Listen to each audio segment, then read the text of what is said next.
é o deserto mais antigo do mundo. Moldado por um clima severo que poucos suportariam.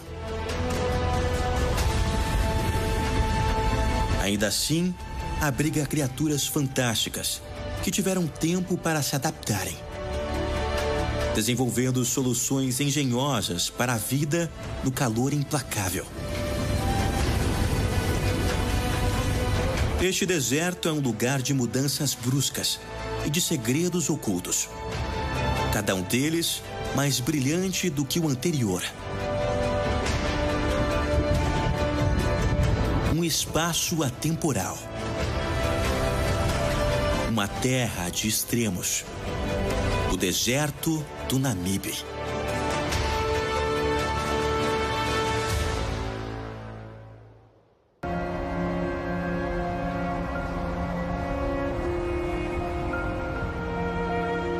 Esta grande área de dunas de areia e planícies de cascalho se estende por toda a costa da Namíbia, no sudoeste africano. Ela se formou há mais de 43 milhões de anos e tem o título do deserto mais antigo do mundo.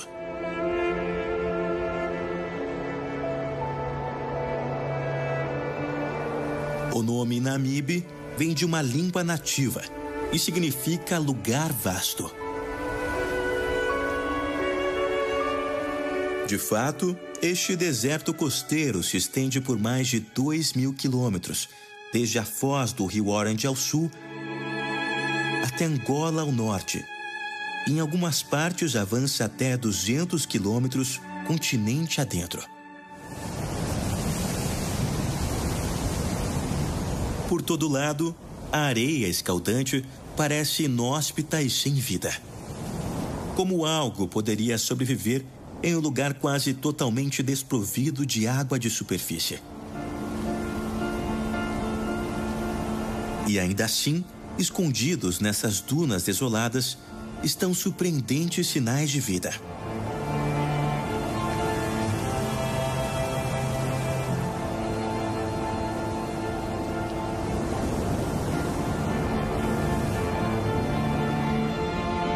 O Namibe é considerado um dos desertos mais biologicamente ricos do mundo. O segredo da sobrevivência de muitas das criaturas do Namibe fica a oeste, onde o deserto se encontra com um vizinho bastante incomum: o Oceano Atlântico.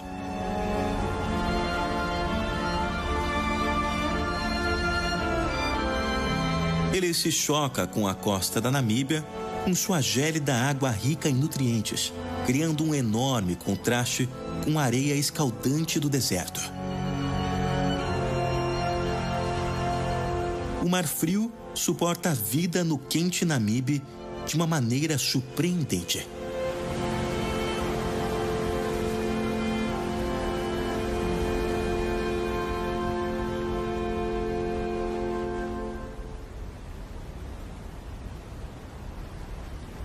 Para entender como isso acontece, não é necessário procurar além deste pequeno besouro. É um besouro tenebrioidea. E ele tem uma missão. O pequeno besouro precisa escalar até o topo desta enorme duna, pois é lá que encontrará a salvação que garante a sobrevivência no deserto.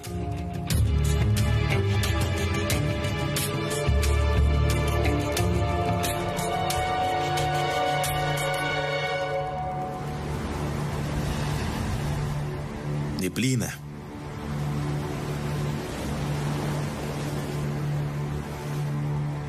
No frio ar da manhã, ventos repletos de umidade chegam ao continente vindos do oceano, onde ficam presos pelo ar quente acima, os forçando a se condensarem e formando uma baixa camada de neblina.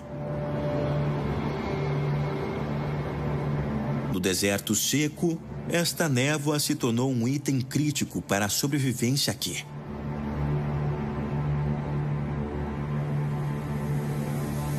Conforme a neblina se aproxima, o besouro espera no topo da duna e colhe a umidade com minúsculos caroços do seu exoesqueleto. Eles captam a água e permitem que ela se condense. Pequenas ranhuras no seu corpo têm uma combinação de áreas cobertas por uma camada de cera e outras não cobertas que direcionam a água até a boca do besouro. Este fato incrível lhe rendeu o nome inglês de Fog Basking Beetle, besouro que se banha na neblina. É um método tão eficiente para coletar umidade que, desta forma, o besouro consegue aumentar a quantidade de água no seu corpo em mais de 30%. É como se uma pessoa de 70 quilos bebesse 24 litros de água de uma só vez.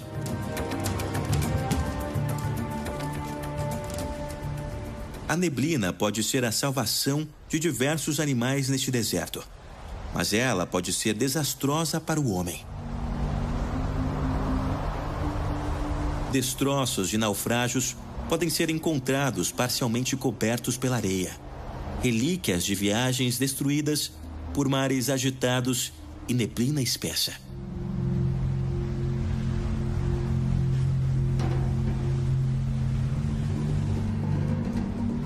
Pode parecer estranho encontrar um navio no meio do deserto, mas ele não sai daqui desde que encalhou. Foi o deserto que o engoliu lentamente. Com mais de 1 quilômetro de deserto tendo se formado nos últimos 100 anos. Esta foi a consequência dos sedimentos que foram sendo depositados pelo rio Orange no oceano, revirados pelas ondas e trazidos de volta ao continente pelos ventos prevalecentes. O resultado é um exército de dunas constantemente renovadas que marcham para o norte. O Atlântico traz mais do que apenas dunas e neblina para o Namibe. Ele também atrai uma enorme população de improváveis inquilinos.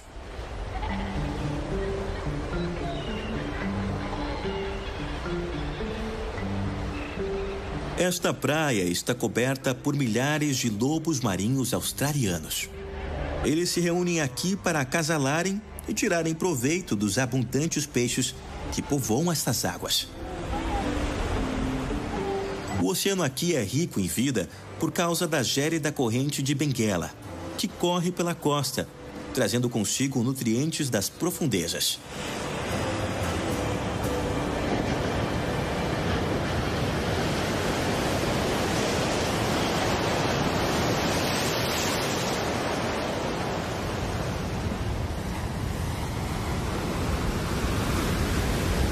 Esta água é repleta de plânctons que alimentam a abundante vida marinha. Por sua vez, os peixes que aqui habitam servem de alimento fácil para os lobos marinhos. Longe das ondas, as dunas isolam a praia do interior, a tornando relativamente segura. E, portanto, um excelente território para os lobos marinhos.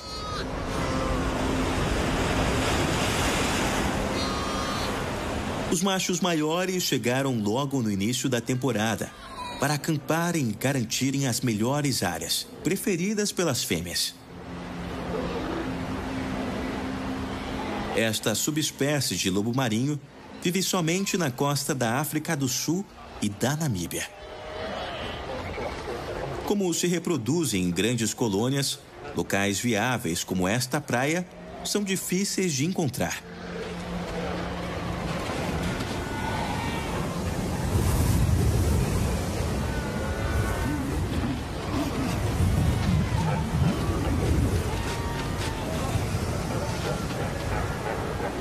Neste momento, os filhotes têm apenas algumas semanas e estão constantemente famintos e muito vulneráveis.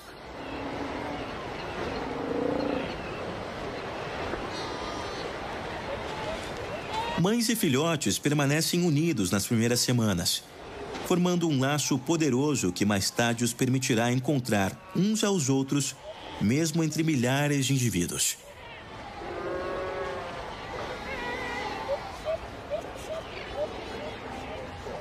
Mas amamentar os bebês em crescimento rapidamente esgota as reservas de energia das fêmeas e, inevitavelmente, elas são obrigadas a partir em busca de peixes ou correrão risco de ficarem fracas demais para sustentarem seus filhotes ou até a si mesmas.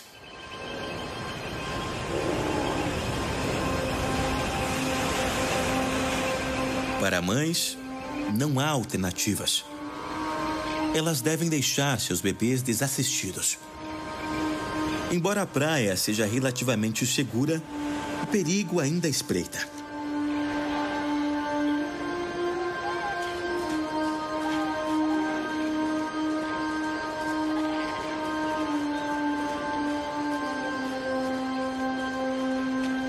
As mães ficarão fora por até uma semana para tentarem capturar peixes suficientes para suportar seus famintos filhotes.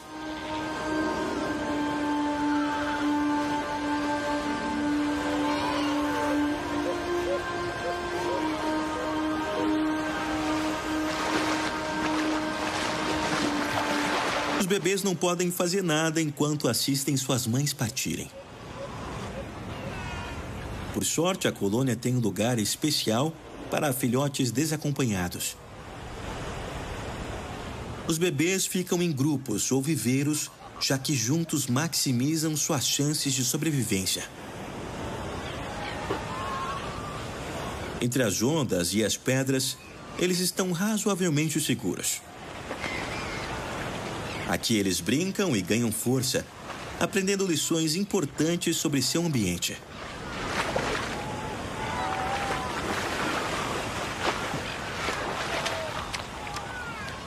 Os menores são alheios aos perigos que encontrarão. Pelo menos por enquanto, eles podem contar com seus pais para fornecerem alimento, diferentemente de outros moradores do deserto que precisam trabalhar duro para encontrarem uma refeição na vastidão escaldante.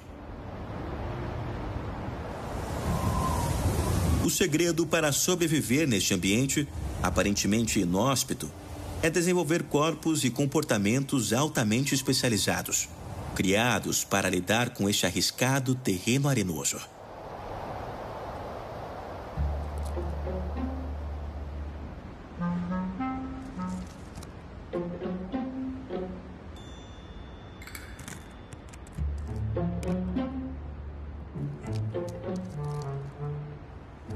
O camaleão de Namakwa parece ser uma criatura improvável de encontrar no deserto.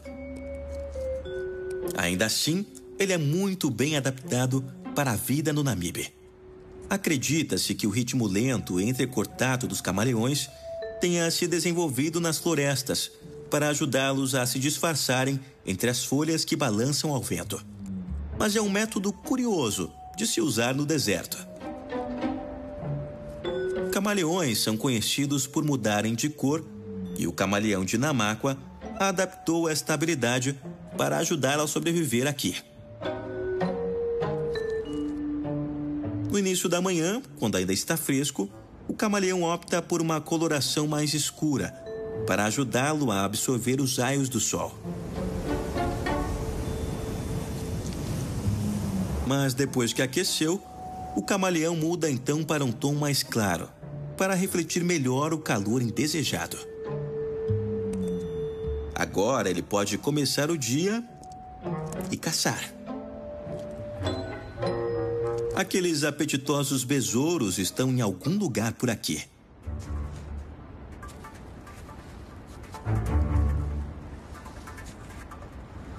O camaleão só precisa encontrá-los.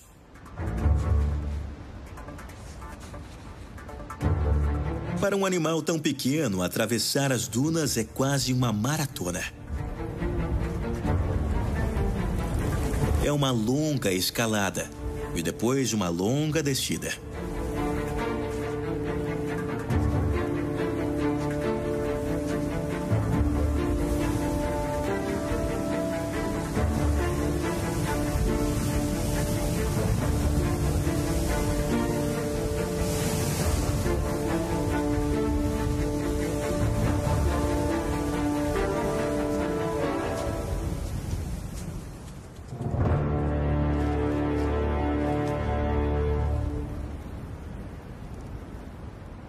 Este arbusto seco é um terreno de caça promissor, e o camaleão usa sua habilidade de mudar de cor para se misturar à paisagem.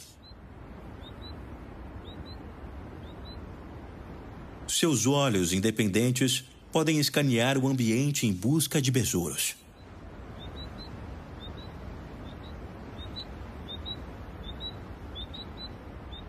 Mas não há nada aqui. Há outro lugar para olhar. Os pântanos na base de uma grande duna.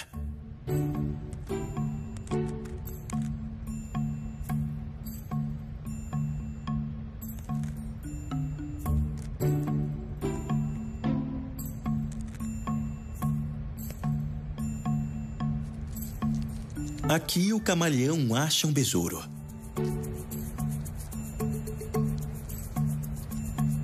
Mas encontrá-los é apenas metade do desafio.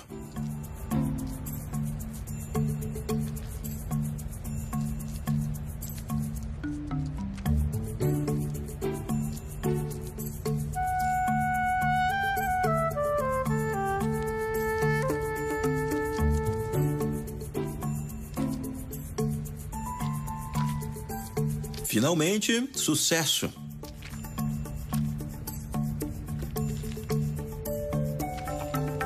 Mas este predador está correndo o risco de se tornar a presa. Há outro réptil por aqui e o camaleão deve se manter atento. E ele pode aparecer a qualquer momento.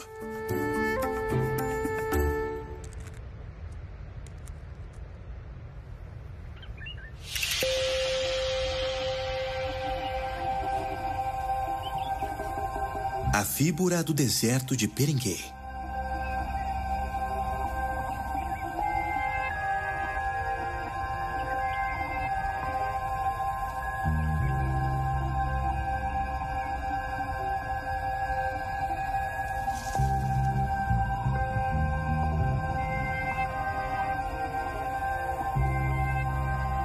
Ela é pequena, medindo apenas 25 centímetros, mas muito bem adaptada para a vida no deserto.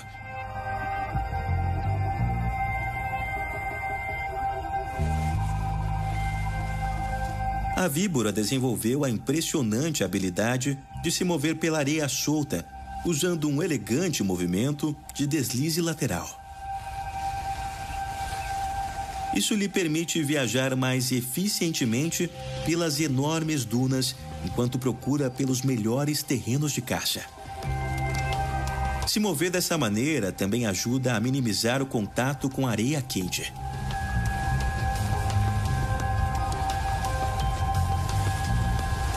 Ela pode deslizar surpreendentemente rápida pelas dunas escaldantes.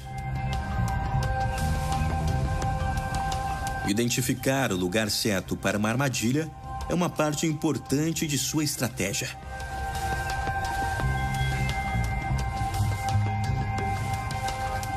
Uma vez tendo encontrado um local adequado, a víbora se enterra na areia, deixando apenas seus olhos expostos.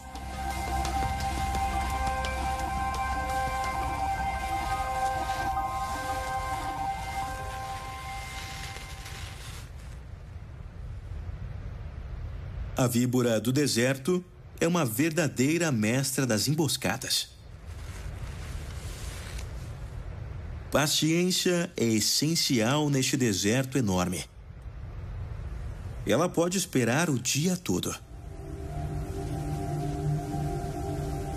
Uma das espécies que a víbora está caçando deixou sinais enganosos na areia.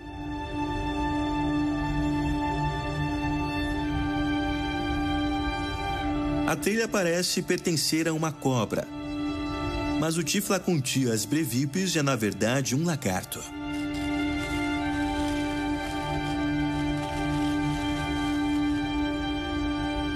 Ao longo de milênios de evolução, ele perdeu suas patas em troca de um meio de transporte mais eficaz.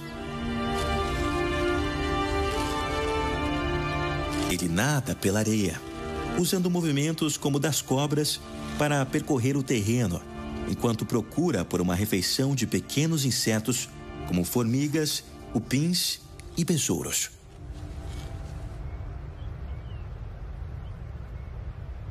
Outras marcas nas dunas revelam a presença de um lagarto mais convencional.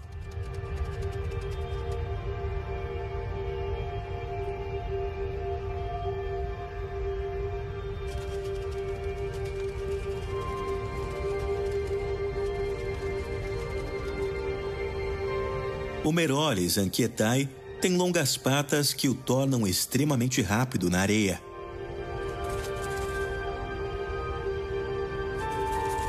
Porque nunca se sabe onde uma víbora pode estar escondida. Este lagarto tem o focinho no formato de pá, o que pode ser bastante útil quando é hora de sumir.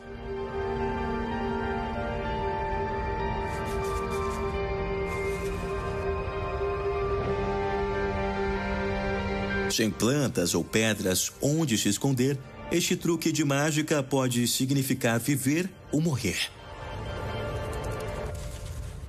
Sem adaptações tão precisas, poderia ser muito difícil sobreviver no Namibe.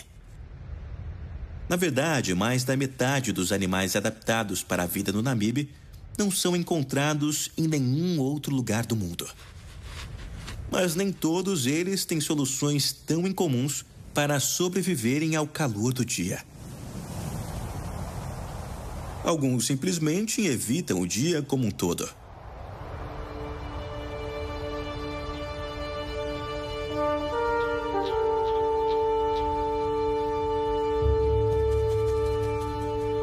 A lagartixa Pachydatylus anguei é noturna. Ela prefere dormir sob a areia durante o dia quente antes de emergir para caçar insetos. Ela tem enormes olhos que a permitem enxergar na escuridão do deserto. No entanto, como muitas lagartixas, ela não consegue piscar, fazendo com que manter a areia longe dos seus olhos seja bastante difícil. Por sorte, sua longa língua funciona como limpadores de para-brisas para limpar seus enormes globos oculares. Dedos interligados nos pés a permitem correr com agilidade pela areia solta. Algo muito útil em um deserto onde o caçador pode se rapidamente tornar a caça. Sua pele tem um tom bege que a ajuda a se camuflar nas cores do deserto e evitar a atenção de outros predadores noturnos. Pois há alguns animais perigosos que rondam na escuridão. O escorpião Parabutus transvaalicus é um dos mais venenosos da África Austral. Ele é um predador muito agressivo e um dos poucos escorpiões que caçam ativamente em vez de simplesmente aguardarem uma emboscada.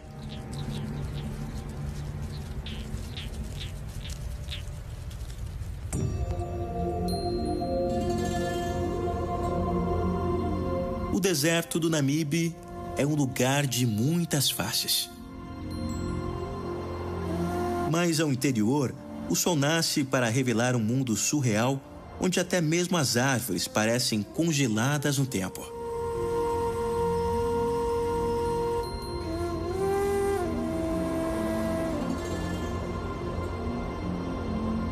Alta sobre o chão branco de lama ressecada, está uma das maiores dunas do mundo.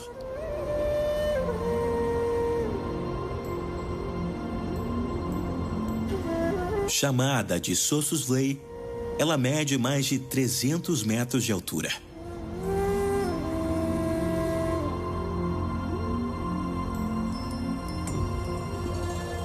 Ao lado dela, há um lugar chamado Deathvlei.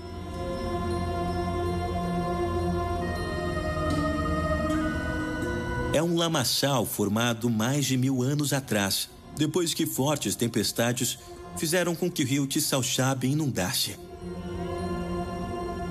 O dilúvio criou poças asas que permitiram o nascimento de acácias.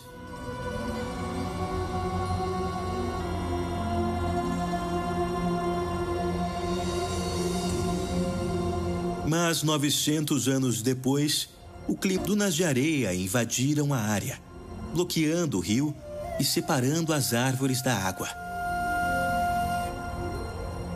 As acacias permaneceram em um estado de suspensão desde então. É simplesmente quente e seco demais aqui para que a madeira apodreça.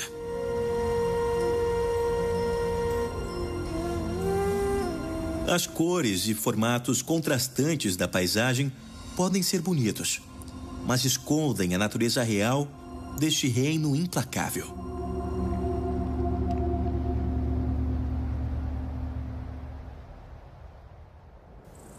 Em direção ao interior do Namibe, as dunas desaparecem e dão lugar a planícies rochosas, cobertas pela grama.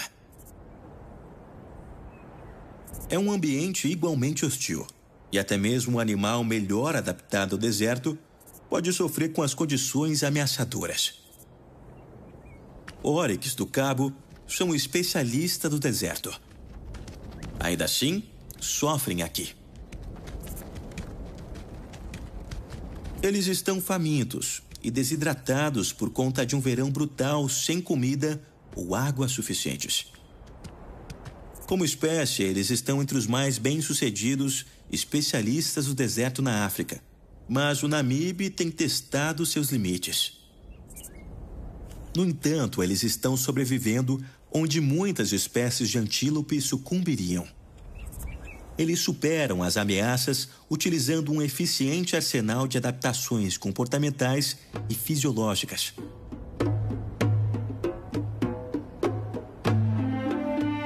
Pelos brilhantes de um tom bege claro refletem os raios do sol, enquanto estes antílopes nômades caminham e se alimentam.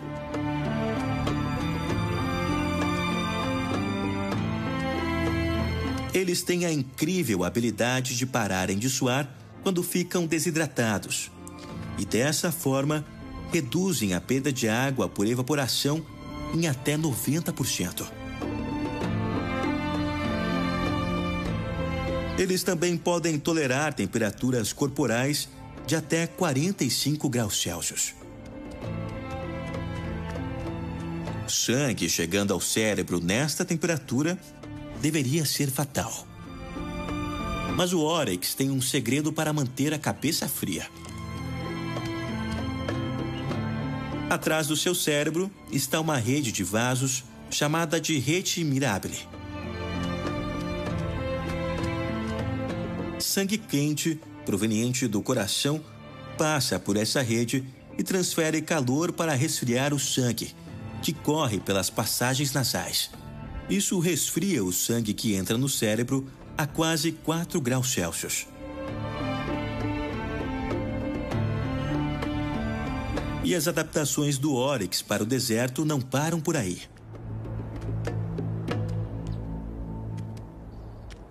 Normalmente eles podem sobreviver por 2 semanas sem água. Eles fazem isso alimentando-se da vegetação, mas cheias de umidade à disposição, como as suculentas e os frutos da rosa da Birmânia.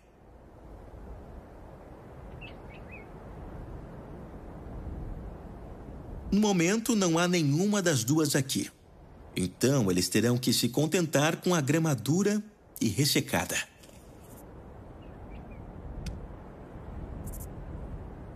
A grama não vai manter os Oryx saciados por muito tempo. Então, eles devem continuar em movimento, sempre à procura de água.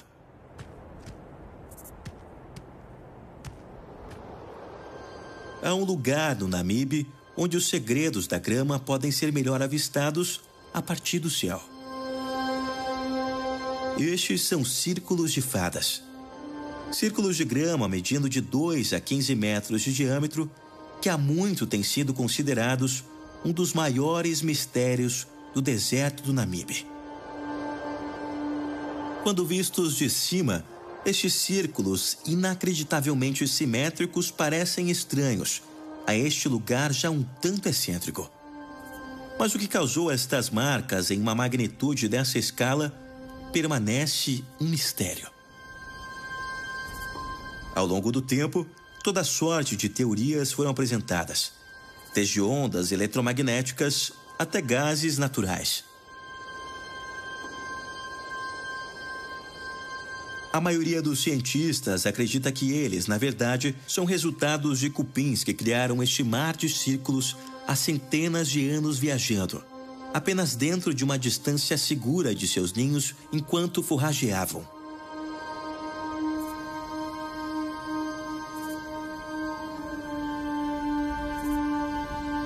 Independentemente da explicação, os círculos de fadas continuam sendo um fenômeno extraordinário neste reino desértico multifacetado.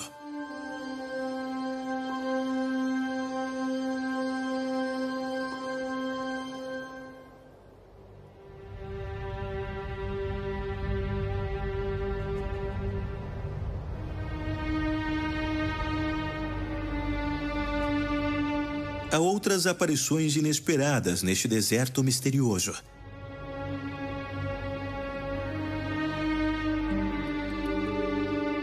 Para observá-las, é preciso viajar ao norte, passando pelas dunas e atravessando as intermináveis planícies de cascalho e o remoto sertão rochoso.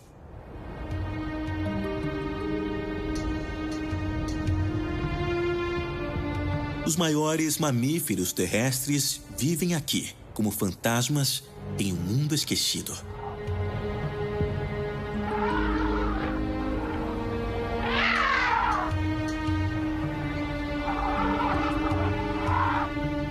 Estes elefantes adaptados ao deserto são os últimos de sua espécie. Ao longo do tempo, eles aprenderam a lidar com este deserto implacável.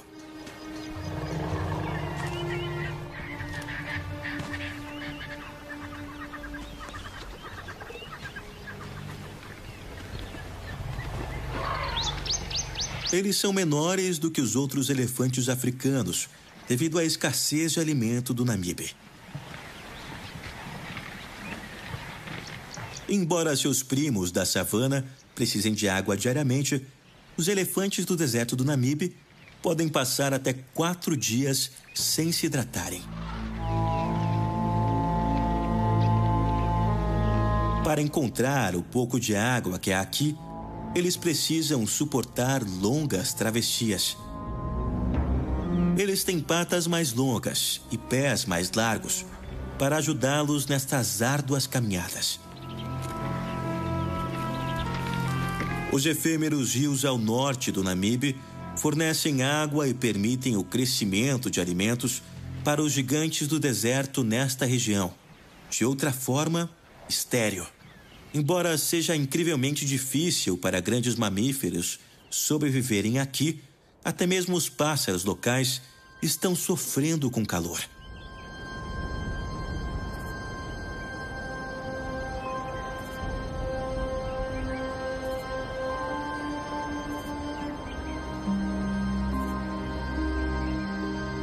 Estas 3 abertardas de Rupel foram acometidas pelas temperaturas do meio-dia.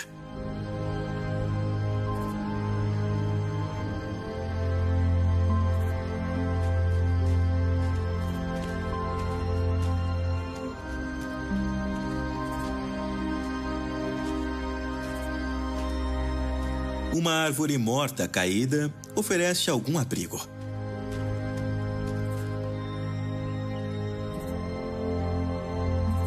Mas estas são aves grandes, medindo meio metro de altura e pesando mais de 1 quilo.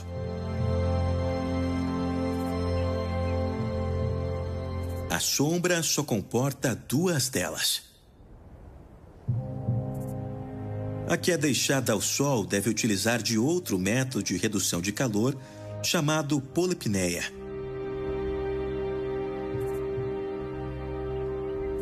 Respirando rapidamente e permitindo que o ar passe pela sua boca, a abetarda dissipa calor pelo resfriamento evaporativo.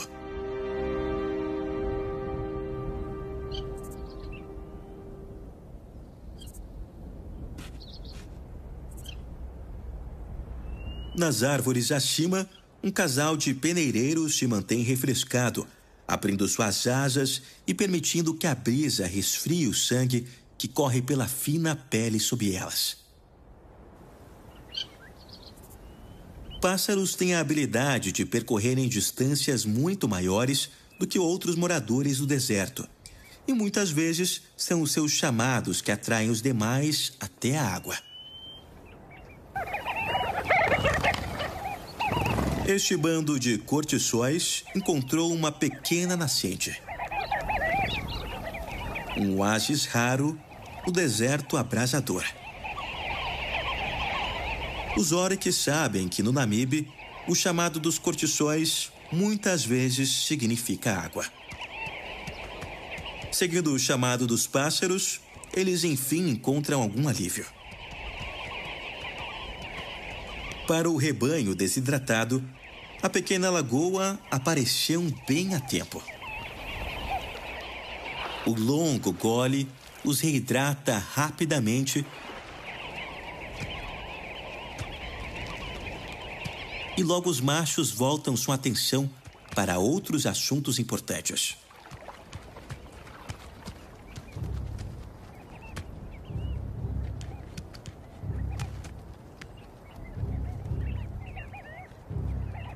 Ambos, machos e fêmeas, têm longos chifres pontudos, que usam para intimidar possíveis predadores, como por exemplo os leões. Mas os chifres dos machos são mais espessos e são usados para disputarem o direito de acasalarem.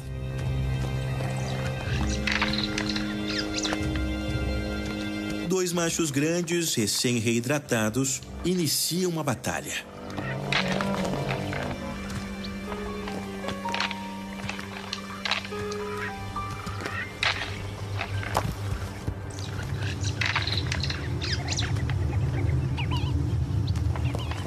Até mesmo o menor erro poderia significar uma tragédia para os competidores. Não é preciso muita criatividade para enxergar como seus chifres poderiam ser letais.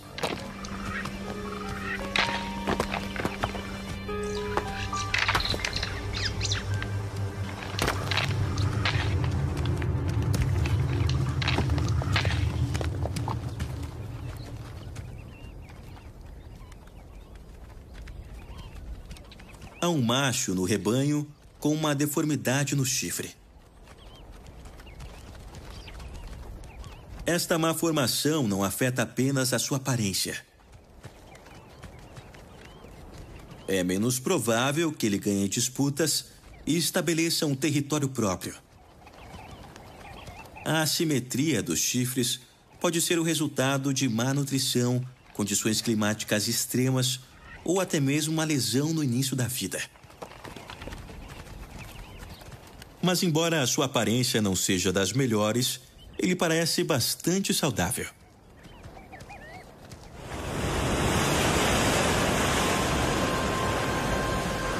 De volta à costa, os pequenos lobos marinhos ainda esperam pelo retorno de suas mães e estão começando a ficar famintos.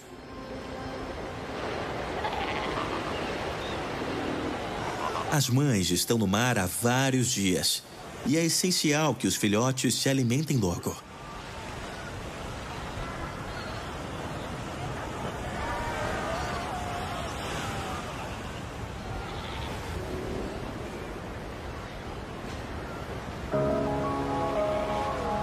A mãe deste bebê ainda está no mar. Mas ele não está perecendo de fome.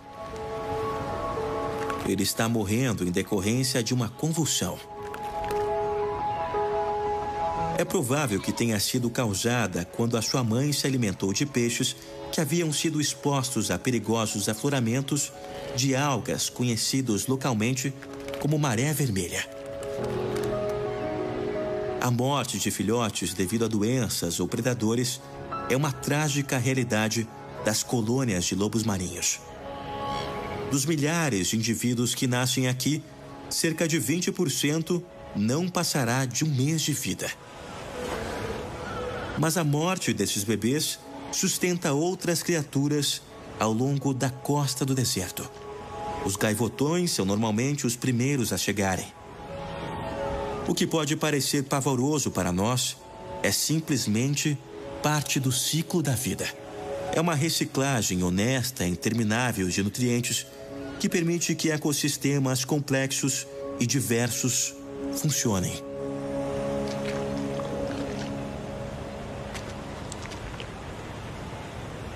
A fartura dos gaivotões não durará por muito tempo.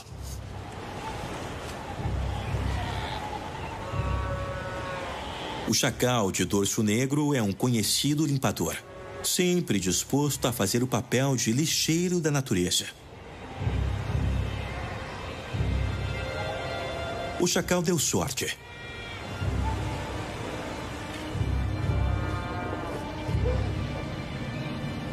É um prêmio pelo qual vale a pena lutar.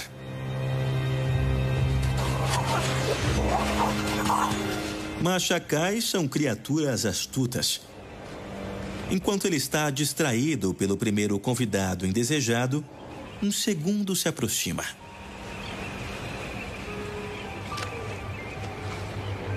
Ele não está a fim de dividir.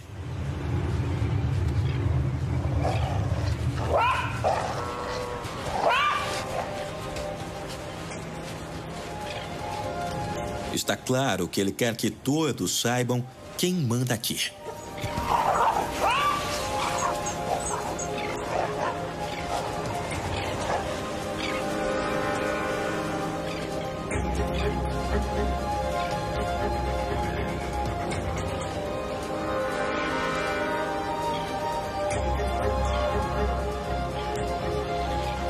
Uma vez que a hierarquia tenha sido restabelecida, ele relaxa a vigilância de sua preciosa refeição. Estas inteligentes criaturas sabem que aqui compartilhar significa sobreviver. Porque nunca se sabe quando um favor pode ser necessário. Os chacais não sabem que estão sendo observados por uma das feras mais furtivas do Namibe.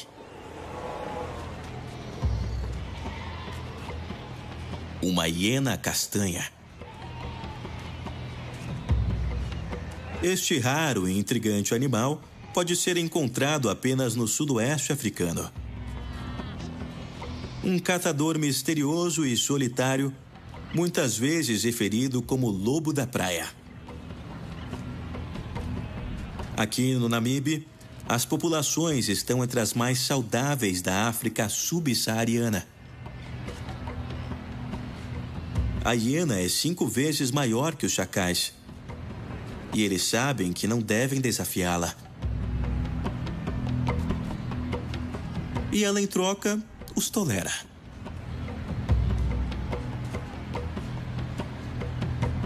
A aceitação relutante é um código subentendido dos animais que se alimentam de carcaças. E a hiena é uma verdadeira limpadora. Embora ela se alimente principalmente de filhotes de lobo marinho na costa do Namibe, ela também come muitos outros organismos marinhos, que são trazidos pela maré até a praia. Ambos, os chacais e as hienas, seriam normalmente mais ativos à noite para evitar o calor, mas aqui na costa, onde é mais fresco, eles podem forragear durante o dia.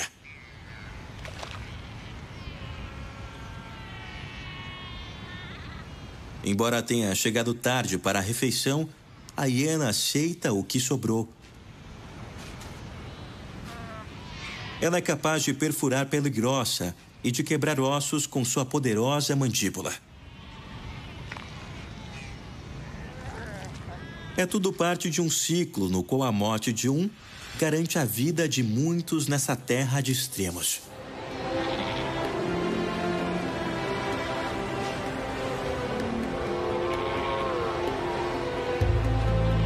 O resto da colônia de lobos marinhos está prosperando.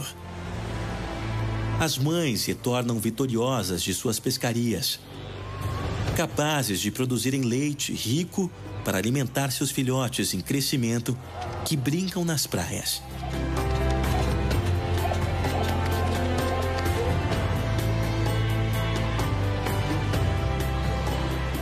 Estes bebês estão saudáveis e fortes. Graças aos esforços de suas mães, eles crescerão até a idade adulta. e poderão retornar para esta praia para aproveitarem da breve abundância do verão do Atlântico Sul. Aqueles que vivem aqui entendem que as temporadas de abundância devem ser aproveitadas nesta terra que vai da fartura à fome.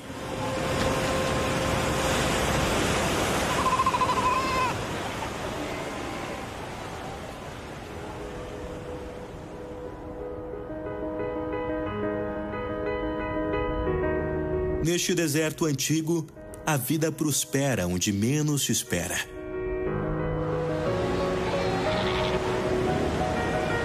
Mamíferos, aves e répteis encontraram um lar aqui. Ainda assim, estes animais não poderiam sobreviver neste calor brutal sem adaptações específicas para o deserto. Com o tempo ao seu lado, eles se ajustaram à vida neste reino de beleza severa, diferente de qualquer outro na África. É um lugar onde as areias do tempo criaram o que é realmente